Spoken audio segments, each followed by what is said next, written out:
পল বিজ্ঞ কণ্ঠে বলল, কলম্বো থেকে আদন বন্দর 2082 মাইল রাস্তা, জাহাজে 6 দিন লাগে, মাঝখানে দ্বীপ টিপ নেই, অন্তত আমার ম্যাপে নেই। তবে আদনের ঠিক আগেই সোকোত্রা দ্বীপ, সেটা হয়তো দেখতে পাবো। আমি বললাম, যদি রাত্রিবেলা ওই জায়গা দিয়ে যাই তবে দেখবে কি করে, আর দিনের বেলা হলেও অতখানি পাশ দিয়ে বোধহয় জাহাজ যাবে না। তার কারণ বড় বড় দ্বীপের আশপাশে বিস্তর ছোট ছোট দ্বীপও জলের তলায় মাথা ডুবিয়ে শুয়ে থাকে। এর কোনোটার সঙ্গে জাহাজ যদি ধাক্কা খায় তবে আর আমরা সামনের দিকে এগোবো না, এগিয়ে যাব তলার দিকে। এদিকে কথা বলে যাচ্ছি, ওদিকে আমার বারবার মনে হতে লাগলো সোকোত্রা নামটা যেন চেনা চেনা মনে হচ্ছে। হঠাৎ আমার মাথার ভেতর দিয়ে যেন বিদ্যুৎ খেলে গেল। আমার বাসার মাসি মেসোমশাই তাদের 2 ছেলেকে নিয়ে গত শতকের শেষের দিকে মক্কায় হজ করতে গিয়েছিলেন, এবং আমার খুব ছেলেবেলায় তার কাছ থেকে সে ভ্রমণের অনেক গল্প আমি শুনেছিলাম। আমার এই দাদাটি ছিলেন গল্প বলার ভারী ওস্তাদ। রাত্রি রান্না না হওয়া পর্যন্ত তিনি আমাদের গল্প বলে দিব্যি জাগিয়ে রাখতে পারতেন, এবং যেই চাচিরা খবর দিতেন রান্না তৈরি, অমনি তিনি বেশ কায়দা করে গল্পটা শেষ করে দিতে পারতেন। আমরা টেরই পেতাম না আমাদের সামনে তিনি একটা ন্যাচ কাটা হনুমান রেখে চলে গেলেন। আমাদের মনে হতো গল্পটা যেন একটা আস্ত ডানা কাটা পরি। সেই দাদির মুখে শুনেছিলাম সোকোত্রার কাছে এসে নাকি যাত্রীদের মুখ শুকিয়ে যেত, জলের স্রোতের তোড়ে আর পাগলা হাওয়ার থাবড়ায় জাহাজ নাকি হুড়মুড়িয়ে গিয়ে পড়ত কোনো একটা ডুবন্ত দ্বীপের ঘাড়ে, আর হয়ে যেত হাজার টুকরোই খান খান। কেউ বা জাহাজের তক্তা, কেউ বা ডুবন্ত দ্বীপের শ্যাওলা মাখানো পাথর আঁকড়ে ধরে প্রাণপণ চিৎকার করত, বাঁচাও। কিন্তু কে বাঁচায় কাকে? কোথায় আলো, কোথায় তীর? ক্রমে ক্রমে তাদের হাতের মুঠি শিথিল হয়ে আসত, একে একে জলের তলে লীন হয়ে যেত। দাদি যেভাবে বর্ণনা দিয়ে যেতেন তাতে আমি সবকিছু ভুলে দুশ্চিন্তায় আকুল হয়ে উঠতাম। দাদি বাঁচলেন না, দাদিও ডুবে গেলেন। মনে হতো না জলজ্যান্ত দাদি আমাকে কোলে বসিয়ে গল্প বলছেন। শেষটাই বলতেন, আমাদের জাহাজের কিছু হয়নি, এসব ঘটেছিল অন্য জাহাজে। সে জাহাজে করে গিয়েছিলেন তোর বন্ধু ময়না মিয়া ঠাকুরদা, জানিস তো তিনি আর ফেরেননি। খুদাতালা তাকে বেহেশত নিয়ে গিয়েছেন। মক্কায় হজের পথে কেউ যদি মারা যায় তবে তার আর পাপ পুণ্যের বিচার হয় না, সে সোজা স্বর্গে চলে যায়। দাদি এরকম গল্প বলে যেতেন অনেকক্ষণ ধরে, আর একই গল্প বলতে পারতেন বহুবার। প্রতিবারেই মনে হতো চেনা গল্প অচেনা রূপে দেখছি, কিংবা বলতে পারো দাদি বাড়ির রাঙা বৌদিকে যেন কখনো দেখছি রাসমণ্ডল শাড়িতে, কখনো বুলবুল চশমে। দাদির গল্পের কথা আজ যখন ভাবি তখন মনে হয় দাদি তার বর্ণনাতে আরব উপন্যাসের সাহায্য বেশ কিছু নিতেন। আরব উপন্যাসের রকম বেরকমের গল্পের মধ্যে সমুদ্রযাত্রা, জাহাজ ডুবি, অচেনা দেশ, অজানা দ্বীপ সম্বন্ধে গল্প বিস্তর। সিন্দবাদ নাবিকের গল্প পড়ে মনে হয় জলের পীর বদর সাহেব যেন আইন বানিয়ে দিয়েছিলেন যে জাহাজ ডুববে সেটাতেই যেন সিন্দবাদ থাকে। বেচারি সিন্দবাদ। আরব্য উপন্যাসে যে এত সমুদ্রযাত্রার গল্প, তার প্রধান কারণ আরবরা এককালে সমুদ্রের রাজা ছিল। আজ যেরকম মার্কিন ইংরেজের জাহাজ পৃথিবীর বন্দরে বন্দরে দেখা যায়, তবে কারণ বুঝতে কিছুমাত্র বেগ পেতে হয় না। আরব দেশের 3.5 দিকে সমুদ্র, তাই আরবরা সমুদ্রকে ডরায় না। আমরা যেরকম পদ্মা মেঘনাকে ডরাই নে, যদিও পশ্চিমারা গোয়ালন্দের পদ্মা দেখে হনুমানজির নাম স্মরণ করতে থাকে, বোধহয় লম্ফ দিয়ে পেরোবার জন্য। আরবদের পূর্বে ছিল রোমানরা বাদশাহ। আরবরা তাদের যুদ্ধে হারিয়ে ক্রমে ক্রমে তাদেরই মতো অবাধে অনায়াসে সমুদ্রে যাত্রা আরম্ভ করল। ম্যাপে দেখতে পাবে মক্কা সমুদ্র থেকে বেশি দূরে নয়। আরবরা তখন লাল দরিয়া পেরিয়ে মৌসুমি হাওয়ায় ভর করে ভারতবর্ষের সঙ্গে ব্যবসা জুড়ল। এসব কথা ভাবছি, এমন সময় হঠাৎ আবার সোকোত্রার কথা মনে পড়ে গেল। দাদিমার সোকোত্রা স্মরণ করিয়ে দিল গ্রিকদের দেওয়া সোকোত্রার নাম দিওকরিদেস। সঙ্গে সঙ্গে হুঁশ হুঁশ করে মনে পড়ে গেল যে পণ্ডিতেরা বলেন এই দিওস্করিদে নাম এসেছে সংস্কৃত দ্বীপ সুখাদার থেকে। আরবরা যখন এই দ্বীপে প্রথম নামলো তখন ভারতীয় বোমবেটেদের সঙ্গে এদের লাগলো ঝগড়া। সে ঝগড়া কতদিন ধরে চলেছিল বলা শক্ত, কারণ আমাদের সমাজপতিরা তখন সমুদ্র যাত্রার বিরুদ্ধে কড়া কড়া আইন জারি করতে আরম্ভ করেছেন। আমার মনে হয় এদেশ থেকে কোনো সাহায্য না পাওয়াতে এরা ক্রমে ক্রমে লোপ পেয়ে যায়, কিংবা ওই দেশের লোকের সঙ্গে মিলেমিশে গিয়ে এক হয়ে যায়, যেরকম শ্যাম ইন্দোচীন ইন্দোনেশিয়ার সঙ্গে বহু শতাব্দীর আদান প্রদানের পর একদিন আমাদের যোগসূত্র ছিন্ন হয়ে যায়। খুব সম্ভব ওই সমুদ্রযাত্রা নিষেধ করারই ফলে।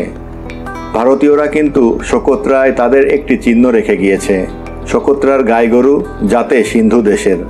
আশ্চর্য, সভ্যতার ঘাত প্রতিঘাতে মানুষ নিশ্চিহ্ন হয়ে যায়, কিন্তু তার পোষা গরু ঘোড়া শতাব্দীর পর শতাব্দী বেঁচে থেকে তার প্রভুর কথা চক্ষুষ্মান ব্যক্তিকে স্মরণ করিয়ে দেয়। মোগল পাঠানের রাজত্ব ভারতবর্ষ থেকে কবে বিলোপ পেয়ে গিয়েছে, কিন্তু তাদের আনা গোলাপ ফুল আমাদের বাগানে আরও কত শত শত বৎসর রাজত্ব করবে কে জানে। আমি চোখ বন্ধ করে আত্মচিন্তায় মগ্ন হলেই পল পার্সি আস্তে আস্তে চেয়ার ছেড়ে অন্য কিছু একটাই লেগে যেত। আমি তাদের সন্ধানে বেরিয়ে দেখি তারা লাউঞ্জে বসে চিঠি লিখছে। আমাকে দেখে পার্সি শুধালো, জাহাজে যে ফরাসি ডাক টিকিট পাওয়া যায় তাই দিয়ে এ চিঠি চীন দেশে যাবে তো? আমি বললাম, নিশ্চয়ই, এমনকি জিবুটি বন্দরের ডাকঘরেও যদি ছাড়ো তবু যাবে, কারণ জিবুটি বন্দর ফরাসিদের। কিন্তু যদি পোর্ট সাইদ বন্দরে ছাড়ো তবে সে টিকিট মিশর দেশে বাতিল বলে চিঠিখানা যাবে বেয়ারিং পোস্টে। কিন্তু যদি পোর্ট সাইদে পৌঁছে জাহাজের লেটার বক্সে ছাড়ি তাহলে ঠিক। তারপর বললাম, তবে বন্দরে নেমে মিশরি ডাক টিকিট লাগানোই ভালো। কেন স্যার? আমি বললাম, বৎস, আমার বিলক্ষণ স্মরণ আছে, চীন দেশে তোমার একটি ছোট বোন রয়েছে, সে নিশ্চয়ই ডাক টিকিট জমায়। তুমি যদি বন্দরে বন্দরে ফরাসি টিকিট ছাঁটো তার কি লাভ? মিশরি টিকিট পেলে কি সে খুশি হবে না, তাও আবার দাদার চিঠিতে? পার্সি আবার ভ্যাচর ভ্যাচর আরম্ভ করলে চুল কাটা সমস্যার সমাধান যখন আমি করে দিয়েছিলাম ঠিক সেই রকম। আমার সঙ্গে দেখা না হলে আমি বললাম, ব্যাস ব্যাস, আর শোনো, স্ট্যাম্প লাগাবার সময় 1 পয়সা 2 পয়সা 1 আনা 2 পয়সা করে করে 14 পয়সার টিকিট লাগাবে। দুম করে শুধু একটা 14 পয়সার টিকিট লাগিও না, বোন তাহলে এক ধাক্কাতেই অনেকগুলি টিকিট পেয়ে যাবে। ততক্ষণে পল এসে আমার সঙ্গ নিয়েছে। আস্তে আস্তে শুধালো, সোকোত্রা দ্বীপের কথা ওঠাতে আপনি কি ভাবছিলেন? আমি বললাম, অনেক কিছু, এবং তার খানিকটে তাকে শুনিয়ে দিলাম। পল দেখেছি পার্সির মতো সমস্তক্ষণ এটা ওটা নিয়ে মেতে থাকে না, মাঝে মাঝে জাহাজের এক কোণে বসে বইটই পড়ে। তাই খানিকক্ষণ চুপ করে আমার কথাগুলো হজম করে নিয়ে বলল, বিষয়টা সত্যি ভারী ইন্টারেস্টিং। সমুদ্রে সর্বপ্রথম কে আধিপত্য করলো, তারপর কে, তারাই বা সেটা হারালো কেন? আজ যে মার্কিন আর ইংরেজ আধিপত্য করছে সেটাই বা আর কতদিন থাকবে, এবং তারপর আধিপত্য পাবে কে? আমি একটু ভেবে বললাম, বোধহয় আফ্রিকার নিগ্রোরা, ফিনিশিয়ান, গ্রিক, রোমান, ভারতীয়, চীনা, আরব, পর্তুগিজ, ওলন্দাজ ইত্যাদি যাবতীয় জাতি তো পালা করে রাজত্ব করলো, একমাত্র ওরাই বাদ গেছে। এখন বোধহয় ওদের পালা। আর ম্যাপে দেখেছ তো কি বিরাট মহাদেশ, ওতে কোটি কোটি লম্বা চওড়া স্বাস্থ্যবান স্ত্রী পুরুষ গমগম করছে। পল বলল, কিন্তু ওদের বুদ্ধিশুদ্ধি? আমি বললাম, সে তো 2 পুরুষের কথা। লেগে গেলে 100 বছরের ভেতর একটা জাত অন্য সবকটা জাতকে হারিয়ে দিতে পারে। বরঞ্চ পুরনো সভ্য জাত যারা আধমরা হয়ে গিয়েছে তাদের নতুন করে বলিষ্ঠ প্রাণবন্ত করে রাজার আসনে বসানো কঠিন। একবার ছাঁচে ঢালাই করে যে মাল তৈরি করা হয়েছে তাকে ফের পিটে টুকে নতুন আকার দেওয়া কঠিন। সেই তো হচ্ছে আজকের দিনের চীনা, ভারতীয় এবং আরও মেলা প্রাচীন জাতের নতুন সমস্যা। পল জিজ্ঞেস করল, ভারতীয়রাও এককালে সমুদ্রে রাজত্ব করেছে নাকি? আমি বললাম, সে কথা আজ প্রায় সবাই ভুলেই গিয়েছে, কিন্তু সেজন্য তাদের দোষ দেওয়া অনুচিত, কারণ ভারতীয়রা নিজেদের সে ইতিহাসের সন্ধান রাখে না। অথচ আমার যতদূর ধারণা তাতে তারা লাল দরিয়া থেকে চীনা সমুদ্র পর্যন্ত ব্যবসা বাণিজ্য করেছে, শ্যাম, ইন্দোচীন, ইন্দোনেশিয়াতে রাজত্বও করেছে। তারপর একদিন আমাদের সমাজপতিরা সমুদ্র যাত্রা বারণ করে দিলেন। খুব সম্ভব আমাদের সাম্রাজ্য বিস্তার তারা পছন্দ করেননি। তাই হয়তো তারা বলতে চেয়েছিলেন, যে দেশ জয় করছো তারই আর 5 জনের সঙ্গে মিলেমিশে এক হয়ে যাও, আপন দেশে ফিরে আসার কোনো প্রয়োজন নেই। পল বলল, আমার জীবনের এই 16 বছর কাটলো চীনে, কিন্তু ভারতের সঙ্গে চীনের কখনো কোনো যোগ হয়েছিল বলে শুনিনি। শুধু শুনেছি বৌদ্ধ ধর্ম ভারত থেকে এসেছিল, কিন্তু সে তো কটমটে ব্যাপার। আমি বললাম, অতিশয়, ওপাড়া মারিও না। কিন্তু চীন ভারতের মধ্যে একবার একটি ভারী চমৎকার মজাদার দোস্তি হয়েছিল, শুনবে? পল বলল, তার বলতে, কিন্তু পার্সিটা গেল কোথায়? কুকুরছানার মতো যেন সমস্তক্ষণ নিজের ল্যাজ খুঁজে বেড়ায়। ওরে ও পার্সি! এবার তোমাদের একটি জিরাফ কাহিনী শোনাচ্ছি। দিল্লিতে যখন পাঠান মোগল রাজত্ব করত, তখন সামান্যতম সুযোগ পেলেই বাংলাদেশ স্বাধীন হয়ে যাওয়ার চেষ্টা করত। বাংলার প্রধান সুবিধে এই যে সেখানে নদীনালা, বিল হাওর বিস্তর, এবং পাঠান মোগলের আপন পিতৃভূমি কিংবা দিল্লিতে ওসব জিনিস নেই বলেই তারা যখনই বিদ্রোহ দমন করতে এসে বাংলার জল দেখত, তখনই তাদের মুখের জল শুকিয়ে যেত। দেশটা পিছলে, অভ্যেস না থাকলে দাঁড়ানো কঠিন। এইরকম একটা সুযোগ পেয়ে বাংলার এক শাসনকর্তা স্বাধীন হয়ে রাজা হয়ে যান। রাজাটি একটু খামখেয়ালি ছিলেন, তা না হলে কোথায় ইরান আর কোথায় বাংলাদেশ। তিনি সেখানে দূত পাঠালেন বিস্তর দামি দামি সওগাত সঙ্গে নিয়ে, ইরানের সবচেয়ে সেরা কবি হাফিজকে বাংলাদেশে নিমন্ত্রণ করার জন্য। চিঠিতে লিখলেন, হে কবি, তোমার সুমধুর তথা উদাত্ত কণ্ঠে তামাম ইরান দেশ ভরে গিয়েছে। ইরান ক্ষুদ্র দেশ, তোমার কণ্ঠস্কীর্তির জন্য সেখানে আর স্থান নেই। পক্ষান্তরে ভারতবর্ষ বিরাট দেশ, এখানে এসো, তোমার কণ্ঠস্বর এখানে প্রচুর জায়গা পাবে। তার সরল অর্থ, ইরানে আর কটা লোক তোমার সত্যকার কদর করতে পারবে? এদেশের লোক সংখ্যা প্রচুর, এইখানে চলে এসো।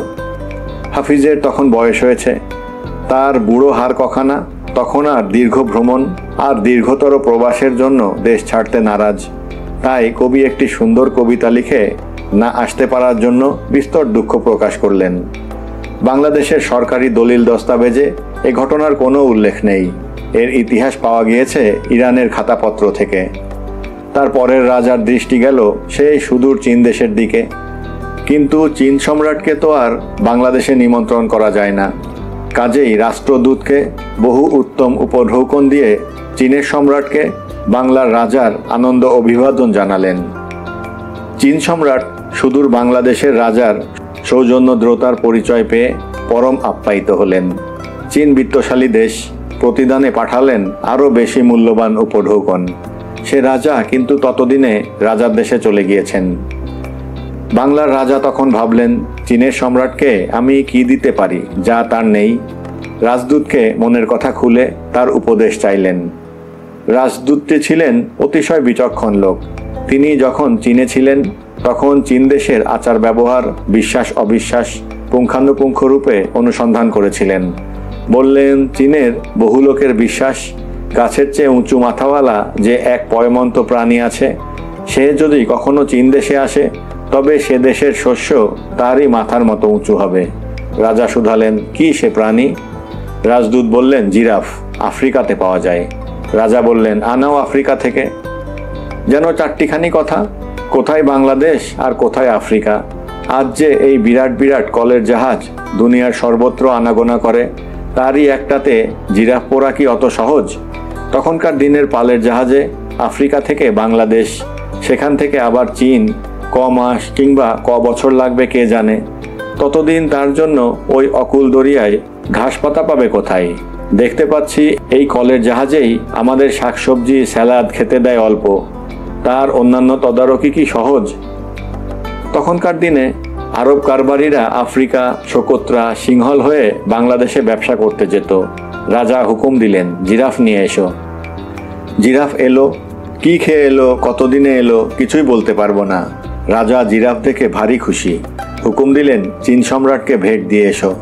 সেই চীন, জাহাজে করে, কতদিন লাগলো কে জানে। চীন সম্রাট সংবাদ পেয়ে যে কতখানি খুশি হয়েছিলেন তার খানিকটে কল্পনা করা যায়। তিনি হুকুম দিলেন, প্রাণীর জন্য খুব উঁচু করে আস্তাবল বানাও। বলা তো যায় না তার মুন্ডুটা মেঘে ঠেকবে না চাঁদে ঠক্কর লাগাবে। দীর্ঘ ভ্রমণের পর জিরাফ যখন জিরিয়ে জুড়িয়ে তৈরি, তখন শুভ দিন শুভক্ষণ দেখে চীন সম্রাট পাত্র অমাত্য সভাসদ সহ শোভাযাত্রা করে জিরাফ দর্শনে বেরুলেন। সঙ্গে নিলেন বিশেষ করে রাজচিত্রকর এবং সভাকবি। সম্রাট জিরাফ দেখে গভীর আনন্দ লাভ করলেন, সভাসদ ধন্য ধন্য করলেন, আপামর জনসাধারণ গভীরতর সন্তোষ লাভ করল। তাদের গুরুজন বলেছিলেন যে এরকম অদ্ভুত প্রাণী পৃথিবীতে আছে এবং সে একদিন চীন দেশে আসবে। সেটা কিছু অন্যায় বলেননি। যারা সন্দেহ করত তাদের মুন্ডুগুলো এখন টেনে টেনে ওই জিরাফের মুন্ডুটার মতো উঁচু করে দেওয়া উচিত। সম্রাট চিত্রকরকে আদেশ দিলেন, এই শুভ দিবস চিরস্মরণীয় করে রাখার জন্য তুমি এই জিরাফের একটি উত্তম চিত্র অঙ্কন করো। ছবি আঁকা হলো। সম্রাট কবিকে আদেশ দিলেন, তুমি এই শুভ অনুষ্ঠানের বর্ণনা ছন্দে বেঁধে ছবিতে লিখে রাখো। তাই করা হলো। গল্প শেষ করে বললাম, সে ছবির প্রিন্ট আমি কাগজে দেখেছি। পল শুধালো, স্যার আপনি কি চীনা ভাষা পড়তে পারেন? আমি বললাম, আদপেই না। আমার এক বন্ধু চীনা শিখেছে সে ভাষাতে বৌদ্ধ শাস্ত্রগ্রন্থ পড়ার জন্য। জানো তো আমাদের বহু শাস্ত্র এদেশে বৌদ্ধ ধর্ম লোপ পাওয়ার সঙ্গে সঙ্গে লুপ্ত হয়ে যায়, কিন্তু চীনা অনুবাদে এখনও বেঁচে আছে। আমার বন্ধু বৌদ্ধ শাস্ত্র খুঁজতে খুঁজতে এই অদ্ভুত কাহিনীর সাক্ষাৎ পায়, তারই বাংলা অনুবাদ করে ছবি শুদ্ধ সেটা বাংলা কাগজে ছাপায়। তা না হলে বাংলাদেশের লোক কখনো এ কাহিনী জানতে পারত না, কারণ বাংলাদেশে এ সম্বন্ধে কোনো ইতিহাস বা দলিলপত্র নেই। পার্সি বলল, কিন্তু স্যার এটা তো ইতিহাসের মতো শোনালো না, এ যে গল্পকে ছাড়িয়ে যায়। আমি বললাম, কেন বৎস, তোমার মাতৃভাষাতেই তো রয়েছে। Truth is stranger than fish. সত্য ঘটনা গল্পের চেয়েও চমকপ্রদ। এবং আমাদের ব্যক্তিগত বিশ্বাস যে ঘটনার বর্ণনা মানুষকে গল্পের চেয়েও বেশি সজাগ করে তুলতে না পারে সে ঘটনার কোনো ঐতিহাসিক মূল্য নেই। কিংবা বলবো যে লোক ঘটনাটার বর্ণনা দিয়েছে সে সত্যিকার ঐতিহাসিক নয়। আমার দেশে এরকম কাঠখোট্টা ঐতিহাসিকই বেশি। কলরব, চিৎকার, তারস্বরে আর্তনাদ। কি হলো, কি হয়েছে? তবে কি জাহাজে বোমবেটে পড়েছে? বায়োস্কোপে যেরকম দেখি বোমবেটেরা দু হাতে দুই পিস্তল, দুপাটি দাঁতে ছোরা কামড়ে ধরে লাফিয়ে লাফিয়ে এক জাহাজ থেকে আরেক জাহাজ আক্রমণ করে।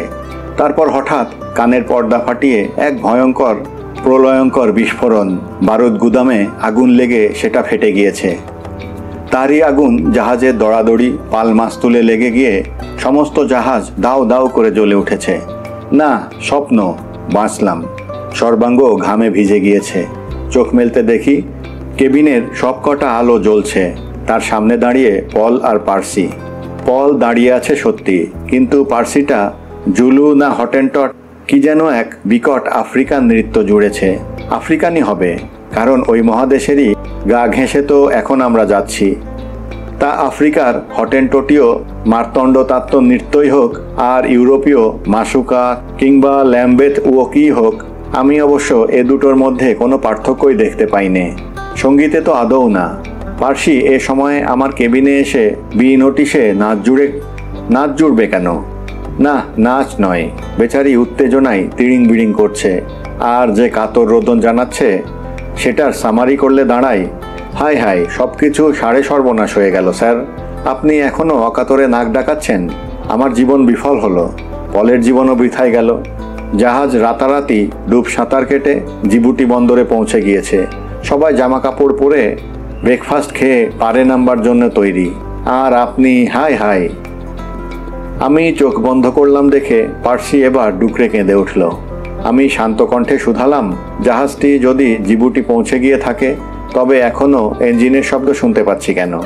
পার্সি অসহিষ্ণুতা চাপবার চেষ্টা করে বলল, ইঞ্জিন বন্ধ করা না করা তো 1 মিনিটের ব্যাপার। আমি বললাম, নৌভ্রমণে আমার পূর্ব অভিজ্ঞতা বলে ইঞ্জিন বন্ধ হবার পরও জাহাজ থেকে নামতে নামতে ঘন্টা 2 কেটে যায়। পল এই প্রথম মুখ খুলল, বলল, বন্দর যে স্পষ্ট দেখতে পাচ্ছি। আমি বললাম, দার্জিলিং থেকে কাঞ্চনজঙ্ঘার চূড়োটা স্পষ্ট দেখা যায়, তাই বলে কি সেখানে 10 মিনিটে পৌঁছানো যায়? তারপর বললাম, কিন্তু এসব কুতর্ক, আমি হাতে নাতে আমার বক্তব্য প্রমাণ করে দিচ্ছি। তারপর অতি ধীরে সুস্থে দাড়ি কামাতে আরম্ভ করলাম। পল আমার কথা শুনে অনেকখানি আশ্বস্ত, কিন্তু পার্সি তখনও ব্যস্ত সমস্ত। আমাকে তাড়া লাগাতে গিয়ে দাড়ি কামানো বুরুশটা এগিয়ে দিতে গিয়ে তুলে ধরে দাঁতের বুরুশ ওইটা দিয়ে গাল ঘষল।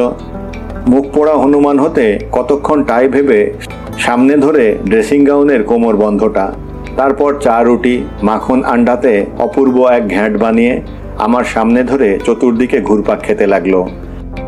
বাড়িতে জিনিসপত্র বাঁধায় দায় করার সময় পাপিটা যেরকম এর পা ওর পার ভেতর দিয়ে ঘুরপাক খায় এবং বাড়ি শুদ্ধ লোককে চটিয়ে তোলে, শেষটায় বেগতিক দেখে আমি একটু তাড়াহুড়ো করে সদল বলে ডেকের উপর এলাম। উপরে তখন আর সবাই অপেক্ষা করে করে ক্লান্ত হয়ে তাস পাশা গাল গল্পে ফিরে এসেছে। পল চোখে দূরবীন লাগিয়ে বলল, কই স্যার, বন্দর কোথায়? আমি তো দেখতে পাচ্ছি ধুধু করছে মরুভূমি আর টিনের বাক্সের মতো কয়েক সার একঘেয়ে বাড়ি। আমি বললাম, এরই নাম জিবুটি বন্দর। ওই মরুভূমিতে দেখবার মতো কি আছে? কিচ্ছু না। তবে কি জানো, বিদেশে পরদেশের ভিতর দিয়ে যাবার সময় অত শত বাছবিচার করতে নেই, বিশেষত এই অল্প বয়সে। চিড়িয়াখানায় যখন ঢুকেছ তখন বাঘ সিংহী দেখবার সঙ্গে সঙ্গে খাটাসটাও দেখে নেওয়াই ভালো। আর কে জানে, কোনো মোড় ঘুরতে কোনো এক অপ্রত্যাশিত জিনিস বা অভিজ্ঞতা সঞ্চয় হবে না। মোকামে পৌঁছানোর পর না হয় জমা খরচ করা যাবে কোনটা ভালো লাগলো আর কোনটা লাগলো না। জাহাজ থেকে তরতর করে সিঁড়ি ভেঙে ডাঙায় নামা যায় পৃথিবীর ভালো ভালো বন্দরেই। এখানে তাই পারে যেতে হলো মোটর লঞ্চ করে। জিবুটির চেয়েও নিকৃষ্ট বন্দর পৃথিবীতে হয়তো আছে, কিন্তু আমার দেখার মধ্যে ওইটাই সবচেয়ে অপ্রিয় দর্শন ও বৈচিত্র্যহীন বন্দর। মরুভূমির প্রত্যন্ত ভূমিতে বন্দরটি গড়ে তোলা হয়েছে একমাত্র রাজ্য বিস্তারের লোভে, এবং এ মরুভূমিকে কোনো প্রকারে শ্যামলিমা দেওয়া সম্পূর্ণ অসম্ভব জেনেই কেউ কোনোদিনও কণামাত্র চেষ্টা করেননি একে একটুখানি আরামদায়ক করার। ডাঙা থেকে সোজা চলে গিয়েছে একটা ধুলোয় ভর্তি রাস্তা বন্দরের চোখ বা ঠিক মাঝখানে। তারপর সেখান থেকে এদিকে ওদিকে দু চারটে রাস্তা গিয়েছে বটে, কিন্তু বড় রাস্তাটা দেখার পর ওসব গলিতে ঢোকার প্রবৃত্তি সুস্থ লোকের হওয়ার কথা নয়। বড় রাস্তার দুদিকে সাদা কাম করা বাড়িগুলো এমনি মুখ গুমসো করে দাঁড়িয়ে আছে যে বাড়ির বাসিন্দারাও বোধ করি এসব বাড়িতে ঢোকার সময় দোরের গোড়ায় দাঁড়িয়ে খানিকক্ষণ শুকনো ঢোক গেলে কিংবা পা হাত দিয়ে ঘাড়ের ডান দিকটা চুলকে নেয়। ছোট গলির মুখে পড়িয়ে উঁকি মেরে দেখি মাটির তৈরি দেয়াল, ছাদের ছোট ঘর, না ঘর নয়, গহ্বর কিংবা গুহাও বলতে পারো। বৃষ্টি এদেশে এতই ছিটে ফোঁটা হয় যে ছাদ গলে গিয়ে পড়ে যাবার সম্ভাবনা নেই। আর থাকলেই বাকি, এদেশে তো আর ঘাস পাতা গজায় না যে তাই দিয়ে চাল বানাবে। এর ভেতরে মানুষ থাকে, মা ছেলেকে ভালোবাসে, ভাই ভাইকে স্নেহ করে, জন্ম মৃত্যু বিয়ে সবই হয়। কিন্তু আমি এত আশ্চর্য হচ্ছি কেন? আমি কি কখনো গলির ঘিঞ্জি বস্তির ভেতর ঢুকিনি কলকাতায়? সেখানে দেখিনি কি দৈন্য কি দুর্দশা? তবে আজ এখানে আশ্চর্য হচ্ছে কেন? বোধহয় বিদেশে এ জিনিস প্রত্যাশা করিনি বলে, কিংবা দেশের দৈন্য দেখে দেখে অভ্যস্ত হয়ে গিয়েছি বলে বিদেশে তার অন্য রূপ দেখে চমকে উঠলাম। গতরাত্রে জাহাজে বসে আফ্রিকা মহাদেশ এবং বিশেষ করে যে সোমালি দেশের ভেতর জিবুটি বন্দর অবস্থিত তারই কথা ভাবছিলাম। সেই সোমালিদের দুঃখ দৈন্য ঘোচাবার জন্য যে একটি লোক বিদেশি শত্রুদের সঙ্গে প্রাণ দিয়ে লড়েছিল তার কথা বারবার মনে পড়ছিল। ইউরোপীয় বর্বরতার চূড়ান্ত বিকাশ দেখতে হলে পড়তে হয় আফ্রিকার ইতিহাস। ইংরেজ শাসিত ভারতের ইতিহাস তার তুলনায় নগণ্য। পর্তুগিজ, ইংরেজ, জার্মান, ফরাসি, বেলজিয়াম, কত বলবো। ইউরোপীয় বহু জাত, কম জাত, বজ্জাত এই আফ্রিকায় একদিন এসে ঝাঁপিয়ে পড়েছিল সাম্রাজ্য বিস্তারের বর্বর পাশবিক ক্ষুধা নিয়ে। শকুনের পাল যেরকম মরা গরুর ওপর ঝাঁপিয়ে পড়ে, ভুল বললাম, শকুনেদের ওপর অবিচার করা হলো, কারণ তারা তো জ্যান্ত পশুর উপর কখনো ঝাঁপ দেয় না। এই ইউরোপীয়রা এসে ঘেঁকে ধরল সোমালি, নিগ্রো, বান্টু, হটেনটটদের। তাদের হাতে পায়ে বেঁধে মুরগিলাদায় ককার মতো জাহাজ ভর্তি করে নিয়ে গেল আমেরিকায়। কত লক্ষ নিগ্রো দাস যে তখন অসহ্য যন্ত্রণায় মারা গেল তার নিদারুণ করুণ বর্ণনা পাবে আঙ্কল টম কেবিন বইখানা পড়ে দেখো। ইংরেজি ভালো বুঝতে না পারলে বাংলা অনুবাদ টম কাকার কুটির পড়লেই হবে। আমি ছেলেবেলায় বাংলাতেই পড়েছিলাম। আর আফ্রিকার ভেতর যা করলো তার ইতিহাস আজও লেখা হয়নি। বিখ্যাত ফরাসি লেখক আদ্রে জিদ কঙ্গো সম্বন্ধে একখানা বই লিখে এমনই বিপদগ্রস্ত হয়েছিলেন যে তার মতো দুঃসাহসী না হলে ওই সম্বন্ধে কেউ আর উচ্চবাচ্য করতে সাহস পায় না। আর লিখলেই বা কি, প্রকাশক পাবে না, প্রকাশক পেলেই বা কি, কাগজে কাগজে বেরোবে তার বিরুদ্ধে রূঢ় মন্তব্য, অশ্লীল সমালোচনা। তখন আর কোনো পুস্তক বিক্রেতা তোমার বই তার দোকানে রাখবে না। তবু জেনে রাখা ভালো, এমন মহাজনও আছেন যারা এসব বাধা বিপত্তি সত্ত্বেও বই লেখেন, ছাপান, প্রকাশ করেন এবং লোকে সেসব পড়ে বলে দেশে অন্যায় অবিচারের বিরুদ্ধে আন্দোলন সৃষ্টি হয়। সোমালি দেশের ওপর রাজত্ব করতে এসেছিল বিস্তর জাত। তাদের মধ্যে শেষ পর্যন্ত টিকে রইল ফরাসি, ইংরেজ ও ইতালীয়। ব্রিটিশ সোমালি দেশে প্রথম বিদ্রোহ ঘোষণা করেন মোহাম্মদ বিন আবদুল্লাহ 1899 খ্রিস্টাব্দে। নিরস্ত্র কিংবা ভাঙাচোরা বন্দুক আর তীরধনুক সজ্জিত সোমালিরা তার চতুর্দিকে এসে জড়ো হলো অসীম সাহস নিয়ে, ইউরোপীয় কামান মেশিনগানের বিপক্ষে।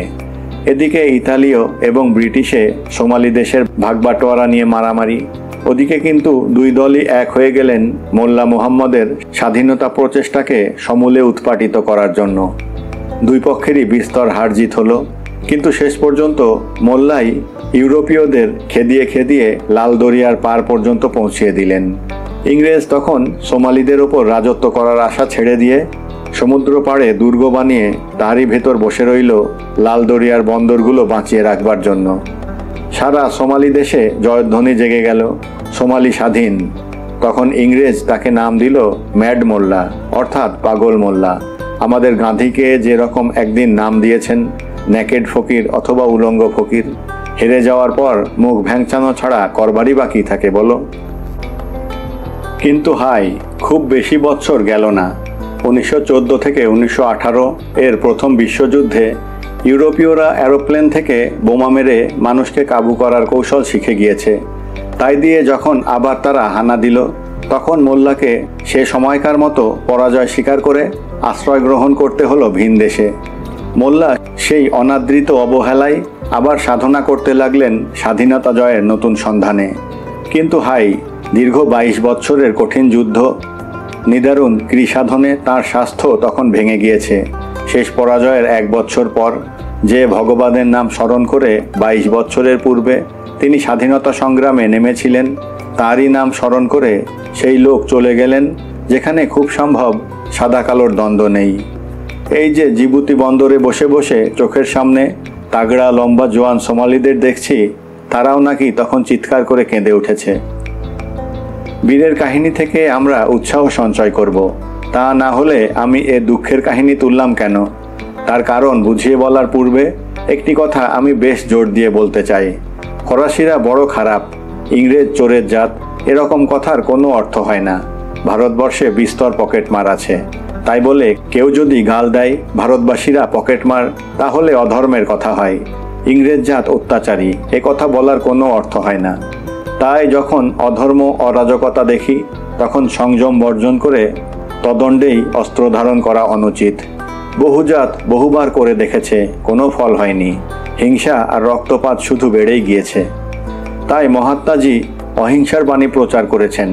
অহিংসা দিয়ে হিংসা জয় করতে হবে, এর চেয়ে মহৎ শিক্ষা আর কিছু নেই। ভারতবর্ষ যদি তাই দিয়ে আন্তর্জাতিক যুদ্ধ সংগ্রাম, লুণ্ঠন শোষণ রুদ্ধ করতে পারে, তবে পৃথিবীর ইতিহাসে সে সর্বসভ্য জাতি বলে গণ্য হবে। এবং শেষ কথা, সবচেয়ে বড় কথা, আমাদের যেন রাজ্যলোভ না হয়। এদের অন্যায় আচরণ দেখে আমরা যেন সতর্ক হই। আমরা 200 বৎসর পরাধীন ছিলাম, পরাধীনতার বেদনা আমরা জানি। আমরা যেন কাউকে পরাধীন না করি। পল জিজ্ঞেস করল, এক দৃষ্টে কি দেখছেন স্যার? আমি তো তেমন কিছু নয়নাভিরাম দেখতে পাচ্ছি না। আমি কিঞ্চিত শার্লক হোমসগিরি করছি। ওই যে লোকটা যাচ্ছে দেখতে পারছো, সে ওই পাশের দোকান থেকে বেরিয়ে এলো তো। দোকানের সাইনবোর্ডে লেখা ফ্রিজর।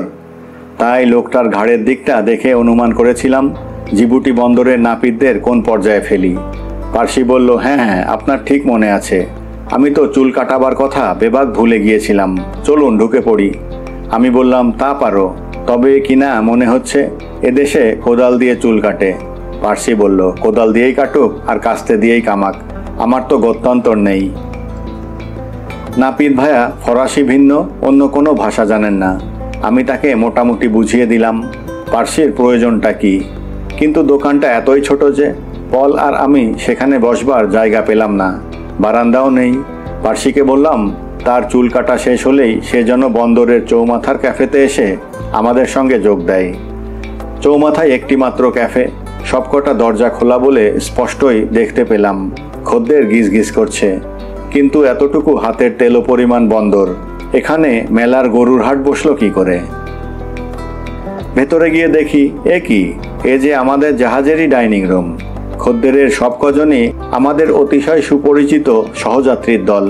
এ বন্দর দেখা 10 মিনিটেই শেষ হয়ে যায় বলে সবাই এসে জড়ো হয়েছেন ওই একটিমাত্র ক্যাফেতেই, তাই ক্যাফে গুলজার, এবং সবাই বসেছেন আপন আপন টেবিল নিয়ে।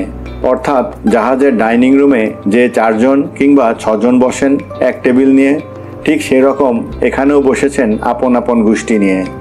এক কোণে বসেছে গুটি কয়েক লোক উদাস নয়নে শূন্যের দিকে তাকিয়ে। জাহাজে এদের কখনো দেখিনি, আন্দাজ করলাম এরাই তবে জিবুটির বাসিন্দা, জরাজীর্ণ বেশভূষা। কিন্তু এসব পরের কথা। ক্যাফেতে ঢুকেই প্রথম চোখে পড়ে এদেশের মাছি। চোখে পড়ে বাক্যটি শব্দার্থেই বললাম, কারণ ক্যাফেতে ঢোকার পূর্বেই এক ঝাঁক মাছি আমার চোখে থাবড়া মেরে গেল। ক্যাফের টেবিলের ওপর মাছি বসেছে আলপনা কেটে, বারের কাউন্টারে বসেছে ঝাঁকে ঝাঁকে, খদ্দেরের পিঠে হ্যাটে হেন স্থান নেই যেখানে মাছি বসতে ভয় পেয়েছে। 2 গেলাস নিধু পানি টেবিলে আসা মাত্রই তার ওপরে চুমুক দেবার জায়গায় বসলো গোটা আষ্টেক মাছি। পল হাত দিয়ে তাড়া দিতেই গোটা কয়েক পড়ে গেল শরবতের ভেতর। পল বলল, ওই যা। আমি বললাম, আরেকটা অর্ডার দিই? সবিনয়ে বলল, না স্যার, আমার এমনিতেই ঘিন ঘিন করছে, আর পয়সা খরচা করে দরকার নেই। তখন তাকিয়ে দেখি অধিকাংশ খদ্দেরের গেলাসই পুরো ভর্তি। ততক্ষণে ওয়েটার 2 চামচ দিয়ে গেছে।